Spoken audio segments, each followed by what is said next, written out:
Imagine um mundo onde toda a humanidade fala a mesma língua, vive unida e trabalha em um único propósito. Um mundo sem barreiras, sem divisões.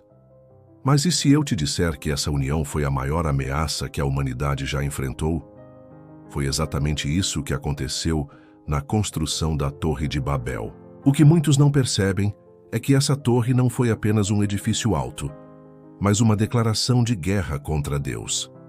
Uma tentativa de controlar o próprio destino, de alcançar os céus à força, sem depender do Criador. E Deus interveio, mas não da forma que muitos imaginam. O que realmente aconteceu ali? Por que Deus confundiu as línguas? E mais importante, será que a humanidade está repetindo esse erro hoje? Fica comigo até o final, porque essa história tem implicações chocantes para os dias de hoje. O mundo pós-dilúvio e a decisão de Babel depois do dilúvio, os descendentes de Noé começaram a povoar a terra. Mas em vez de obedecer à ordem de Deus de se espalharem pelo mundo, eles decidiram se fixar em um único lugar, a planície de Sinar, a futura Babilônia. E foi ali que tomaram a decisão que mudaria tudo.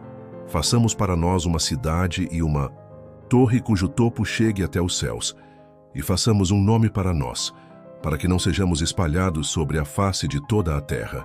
De Gênesis 11:4. A intenção deles era clara. Não queriam depender de Deus. Queriam construir sua própria segurança, sua própria identidade e garantir que jamais seriam dispersos. Mas havia algo ainda mais profundo e perigoso por trás desse projeto, a torre, como um símbolo de rebeldia. Contra Deus, muitas pessoas pensam que a Torre de Babel era apenas um prédio gigantesco, mas os estudiosos sugerem que se tratava de um zigurate, uma estrutura religiosa típica da antiga Mesopotâmia. Essas torres não eram apenas edifícios, eram templos. Eram lugares onde os sacerdotes tentavam se conectar com os deuses e manipular forças espirituais. E se pensarmos bem, isso faz total sentido. Essa torre era mais do que um monumento. Era um símbolo de autossuficiência e poder espiritual. Eles não queriam Deus governando sobre eles. Queriam ser os seus próprios deuses. Isso nos lembra de algo? Lúcifer tentou se igualar a Deus e foi expulso do céu. Adão e Eva quiseram ser como Deus e foram expulsos do Éden. Agora, os homens queriam alcançar os céus à força. E mais uma vez Deus interveio. Mas não foi como antes. Deus não destruiu a torre. Ele fez algo muito mais inteligente. A resposta de Deus, a confusão das línguas. Quando Deus viu o que estavam fazendo, ele declarou: Eis que o povo é um, e todos têm a mesma língua, e isto é o que começam a fazer. E agora não haverá restrição para tudo o que intentarem fazer. Gênesis 11:6. Aqui está um detalhe crucial. Deus não estava com medo do progresso humano. Ele sabia que se continuassem unidos nesse espírito de rebeldia, nada os impediria de seguir por um caminho de autodestruição. Então, ele tomou uma atitude que mudou a história da humanidade para sempre. Deus confundiu as línguas e fez com que eles não se entendessem mais. O resultado? O projeto parou imediatamente. Os grupos começaram a se separar naturalmente e a humanidade finalmente se espalhou pelo mundo, como Deus havia ordenado desde o princípio. A confusão das línguas foi um ato de misericórdia. Se Deus não tivesse intervido, a rebelião humana teria crescido sem limites, levando a consequências ainda mais desastrosas. Mas será que a humanidade aprendeu a lição? O espírito de Babel ainda vive. Hoje a Torre de Babel pode ter sido abandonada, mas o espírito por trás dela nunca morreu. Olhe para a história. Babilônia, Egito, Roma. Grandes impérios sempre tentaram construir um mundo sem Deus. Nos dias de hoje, a humanidade continua tentando se tornar seu próprio Deus, seja através da tecnologia, da ciência ou da cultura. A cada geração, voltamos a querer construir nossa própria torre. Buscamos glória e fama sem nos importar com as consequências. Criamos tecnologias para nos tornarmos mais poderosos do que nunca. Desenvolvemos ideologias que negam a existência de Deus. Mas aqui está a verdade.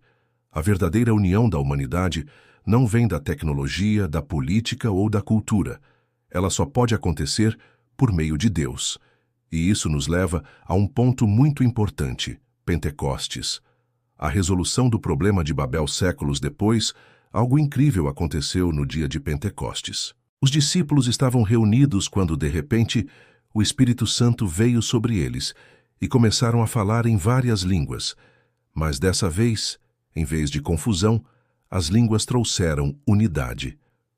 Pessoas de todas as nações ouviram o Evangelho em sua própria língua e foram unidas por Cristo.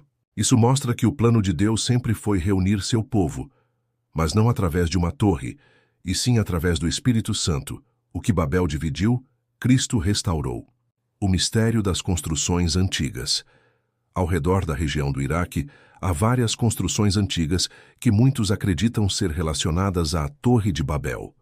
Alguns historiadores defendem que a técnica usada na construção dessas torres pode ter sido similar à dos zigurates, estruturas que tinham uma função religiosa, além de serem um ponto de observação astronômica. De acordo com as descrições antigas, as torres eram feitas para se aproximar dos deuses e, ao mesmo tempo, unificar os povos ao redor de um único propósito.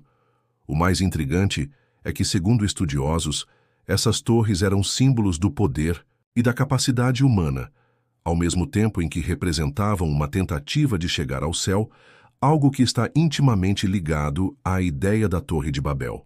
Muitos também acreditam que a construção da Torre de Babel era, na verdade, uma forma de um grande império mostrar sua supremacia.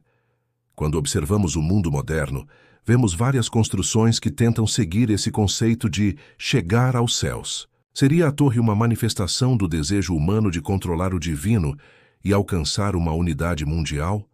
O que sabemos é que o poder de uma única construção ou ideia pode mudar o curso da história.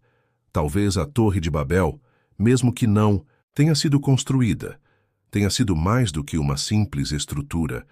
Talvez ela seja um símbolo dos limites que a humanidade tenta ultrapassar desde a antiguidade. O que podemos aprender com Babel? A história da Torre de Babel nos ensina lições valiosas. A ambição humana sem Deus leva à ruína. Quando tentamos construir nossa própria segurança e sucesso sem Deus, mais cedo ou mais tarde, tudo desmorona. A verdadeira grandeza não está no que construímos, mas em viver para Deus.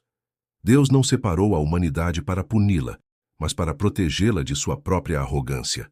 O plano de Deus sempre foi reunir seu povo, não por meio de uma torre, mas através de Cristo. E agora eu te pergunto, você está construindo sua vida como os homens de Babel ou está confiando em Deus? Se essa mensagem fez sentido para você, deixe o like, se inscreva no canal e ative o sininho. E aproveite para dar uma olhada na descrição do vídeo, tem mais detalhes interessantes que você não pode perder. E antes de sair, assista esse outro vídeo aqui na tela. Ele vai mudar sua visão sobre um dos acontecimentos mais misteriosos da Bíblia.